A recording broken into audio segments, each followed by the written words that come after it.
Hi, I'm Rich. I'm James. We're Oustin-Racing. We're bringing you the latest reviews, our opinion on all the latest bikes, sports bikes and naked bikes, including our latest exhaust systems. The first bike that we're going to be talking about here is the latest 2020 S1000Rr. It's got a full in-canal GP1R system on it, and we'll start off with James. What do you think? What do you think of the looks of the bike to start with? Yeah, it looks good compared to something like Panigale V4. Is it better? I think that's down to opinion. What do you reckon? I think it's always personal opinion. I think the latest S1000 is a big jump up from the old model, from the previous model. I think it's great. It's more minimalistic, sharper looking. For me personally, it's quite a jump up from the previous model. Yeah, from the Gen 1 to now. You actually look at it and go, yeah, it's a nice bike. But yeah, I personally prefer the Panigale V4. So handling wise, so we've both ridden this bike in anger. Handling wise, big leap from the previous gens. Do you agree? Yeah, I think that also comes from the semi-active suspension it comes with on the M Sport, not on the standard model. But obviously, if you want the best, you do have to pay for it, unfortunately. I think as well, the thing is, it's so technically advanced, this bike, that for the average rider, this bike will make you good. Yeah. So you will be faster on track than you would be on your previous bike, regardless of what bike you had, because this thing is very easy to go fast on. It's an amazing track bike. It's actually a really cool road bike as well. Yeah, you can get on it and go fast. It's one of the easiest bikes to ride. That's what BMs have always been known for.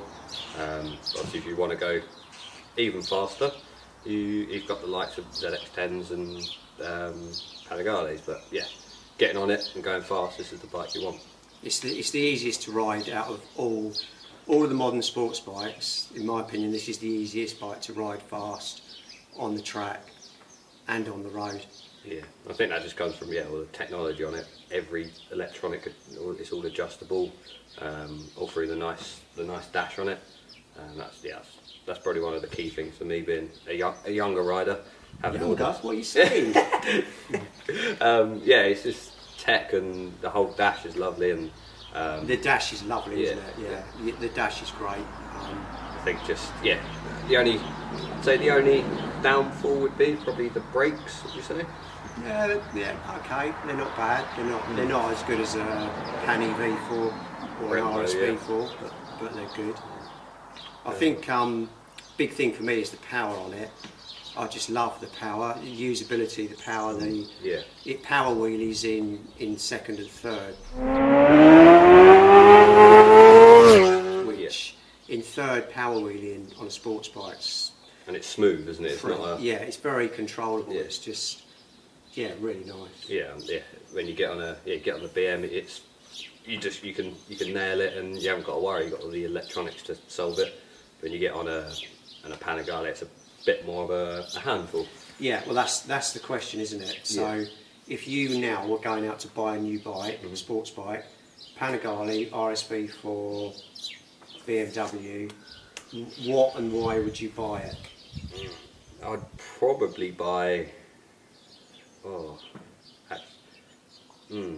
that's difficult, because I'd probably buy the RSV4 because of the sound.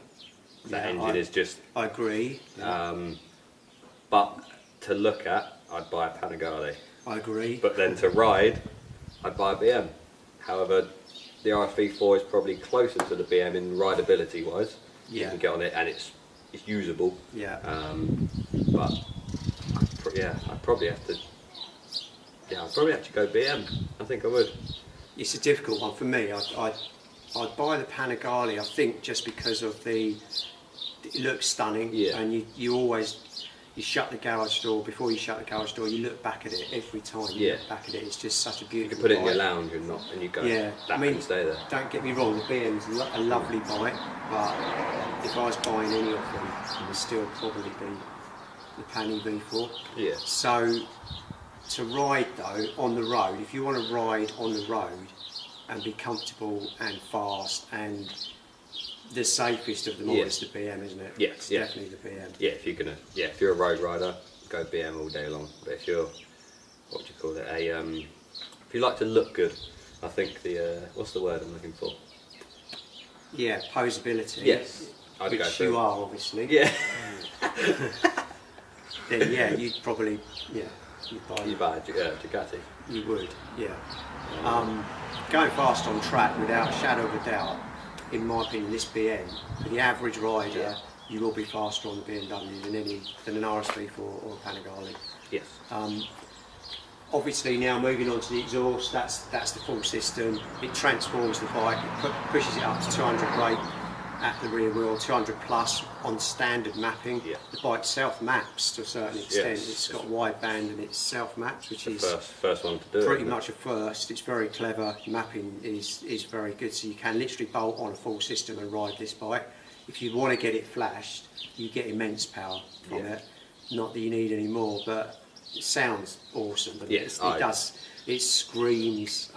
The quick shift, every quick shift is ba ba ba.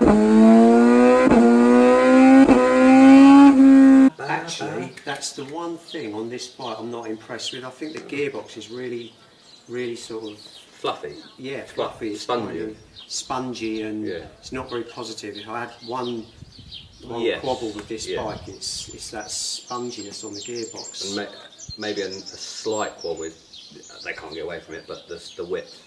I think that's just a personal. Yeah, that's just a inline four, isn't it? Inline four, so that's a bit wide. It's a bit wide for me with my ageing hips and metal legs. But, yeah. Okay. Well, thanks for watching. It's the first one that we've done, and we're going to keep doing them because it seems to be that you guys want us to give our opinion, seeing as we do get the bikes early. Thanks for watching. Go to the website, check us out. Laters. Sick.